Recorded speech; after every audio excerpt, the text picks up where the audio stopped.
from the aero engine corporations, China has now established a complete technological chain in hydrogen-fueled aviation engines. They added that this achievement lays the foundation for the industrial application of hydrogen energy in aviation. That's the news. I'm Hello.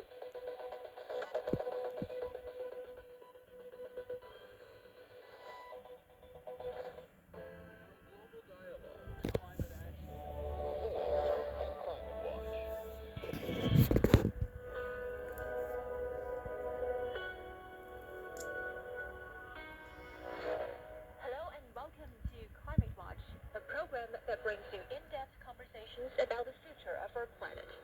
Each week we talk with experts, innovators, and change makers driving the clean energy transition, shaping climate policy, and rethinking sustainability. I'm your host, Xiaoying. Thanks for joining us. Our planet is facing a record high energy imbalance. That's the message from a recent report by the World Meteorological Organization. The UN body confirms that the period between 2015 and 2025 were the hottest years on record. But the temperatures we feel are only a small part of the story. In fact, the air around us holds just about 1% of the excess heat building up in the Earth's system. More than 90% is being absorbed by the oceans, which experienced the highest heat content in history last year. At the same time, melting ice sheets, rising sea levels, and more frequent extreme weather are all signs of the planet moving further out of balance. For the first time, the WMO's State of the Global Climate Report tracks this trend as a key indicator. Put simply, it measures the difference between how much energy our planet receives from the sun and how much it radiates back into space. So what does it really mean for the Earth to be out of balance? How is this affecting our weather, oceans, health, and future generations? Joining us now is Bob Ward, the Policy and Communications Director at the Grantham Research Institute on Climate Change and the Environment. Bob, it's great to have you on our show. Very good. Good to join you. So first of all, can you explain a little bit what this energy imbalance of the Earth really means? Yes, so the energy imbalance is a measure of the extent to which the Earth is warming. The Earth receives energy from the sun in the form of ultraviolet radiation, which has a very short wavelength. When it arrives at the Earth's surface, some of it is reflected straight back from surfaces that are reflective, but most of it is absorbed by the surface of the Earth and then converted into infrared radiation and radiated back into space. And that infrared radiation has a long wavelength. Now that infrared radiation can then be trapped by the greenhouse gases in the Earth's atmosphere. It's a natural effect. Without the Earth's atmosphere, the surface of the Earth would be about minus 18 degrees Celsius and would be very difficult for life to live here. So it's a natural effect, but because we've been adding greenhouse gases, primarily carbon dioxide, to the atmosphere, it is trapping more and more of the heat.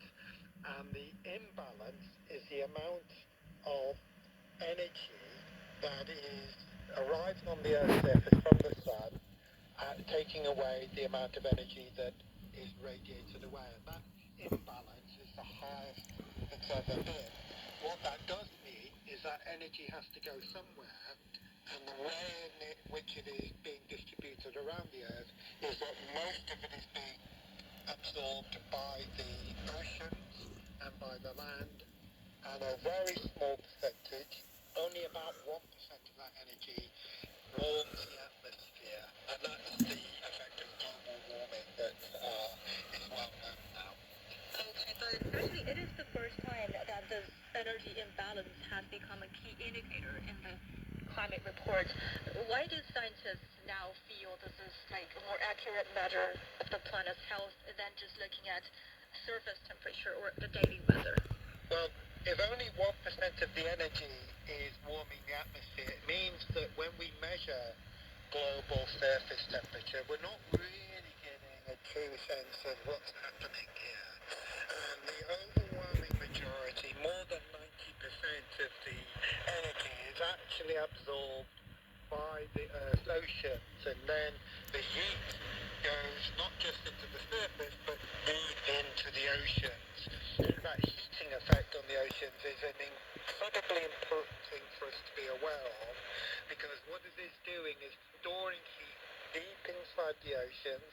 It's raising the temperature of the oceans, but because the oceans are so deep and so large, what it means is that we're increasingly storing large amounts of heat in the oceans, and that heat has to go somewhere, and it's affecting things like the circulation of the oceans, the air circulation patterns which control most of the Earth's weather, as well as the currents in the ocean.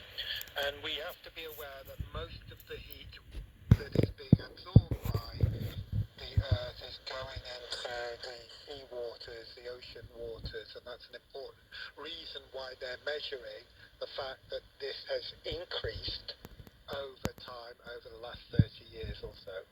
Yeah, but we know that the Earth has always had its natural climate cycles.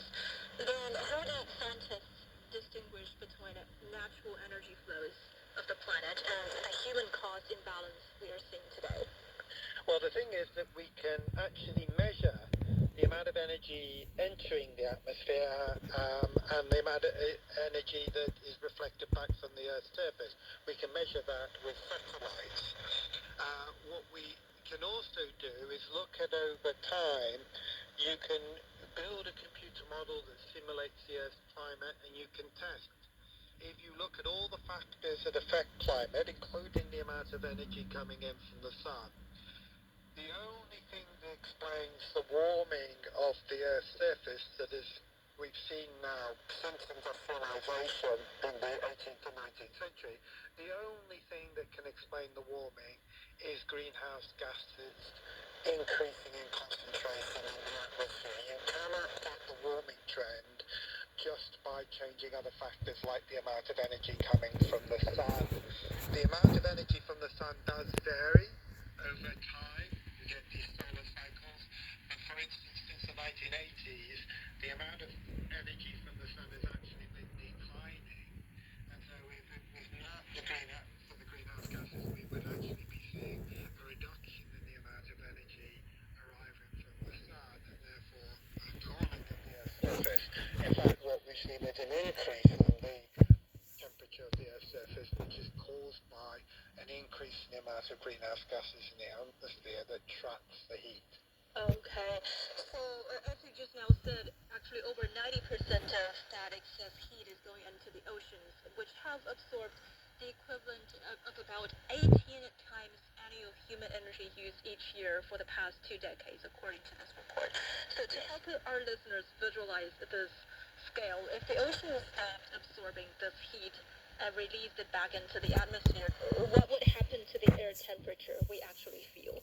Well, if only 1% of the energy has caused the warming we've seen so far, the warming we've seen since pre-industrialization is equivalent to 1.43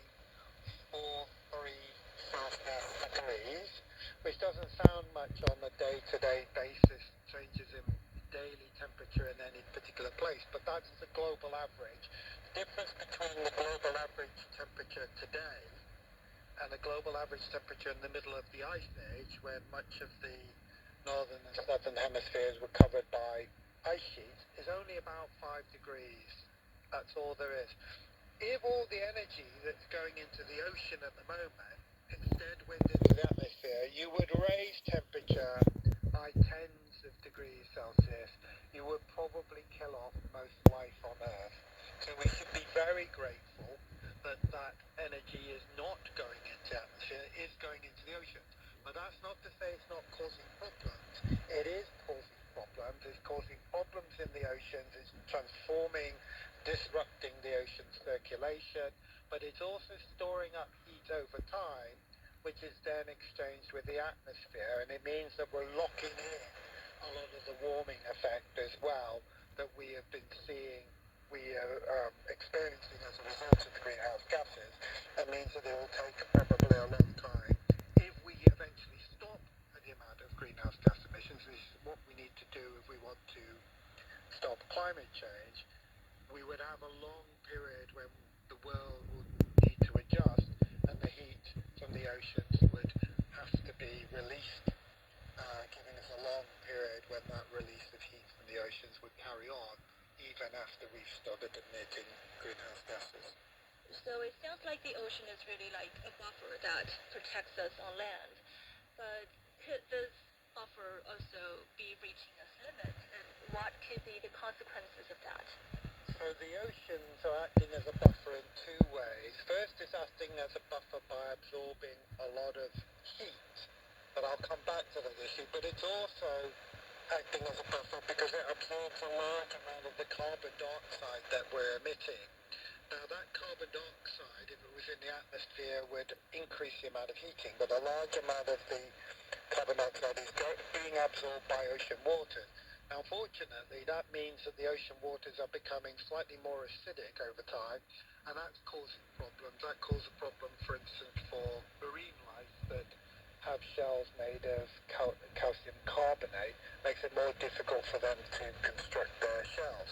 But the heat is periodically being released, and it does mean that we are seeing in the pattern of temperature from the that we're recording in the atmosphere, that we get these periods of rapid warming when the temperature rises much more quickly than the underlying trend, and that warming effect is release of some of the heat from the ocean. It also is important to note that tropical cyclones, which form over the oceans in the tropics, are primarily driven by the temperature of the sea surface waters. And if you've got warm sea surface waters, they are driving stronger tropical cyclones. And so over time we would expect that trend, and indeed we're seeing that in some parts of the world. For instance, in the North Atlantic, there's now a trend where hurricanes, which are tropical cyclones, are now often becoming very intense very quickly before they hit landfall, and we saw that with the hurricane that hit Jamaica last summer. Yeah, and apart from the ocean, about 3% of excess energy goes into melting ice. And we see that Antarctica, Greenland, and glaciers around the world are losing significant mass. How soon will these changes affect our weather, ocean circulation, and human societies? Well, I'm afraid it's already affecting us because sea level is rising. And there are three effects on sea level that are happening at the moment. The first is that the warming of the oceans, when you warm water, it expands. It undergoes something called thermal expansion. And that expansion of the ocean waters means that sea level goes up.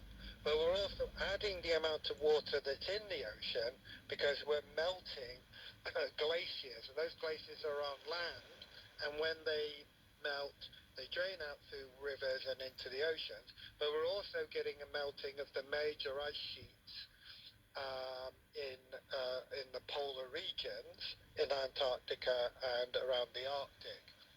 Um, Sea ice that's floating on the sea when it's melt doesn't change sea level, a bit like an ice cube floating in a glass of water.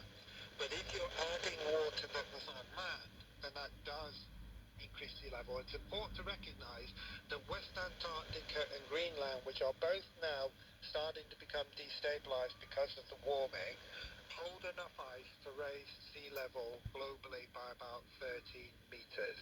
Now that wouldn't happen overnight, but that shows you the scale of the changes that we might be experiencing. And there's already some evidence that parts of Greenland and West Antarctica have become destabilized, that the ice shelves around the outside of these ice sheets are disintegrating, allowing the very large ice sheets to start flowing into the oceans, which itself is raising sea level. So we should be aware that's already happening. But there are even greater dangers that if the great glaciers in the Himalayas melt and eventually disappear, that is the water supply for the Asia's great rivers, and if you kill the source of Asia's great rivers, you will have dramatic impacts on large populations in India and China and elsewhere in Asia. So that's a very important effect that is beginning to happen, and one that we should be very aware of.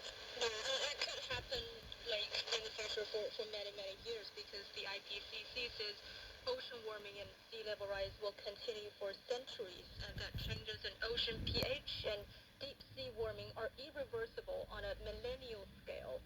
So what does irreversible really mean in this context, and why are these timescales so long?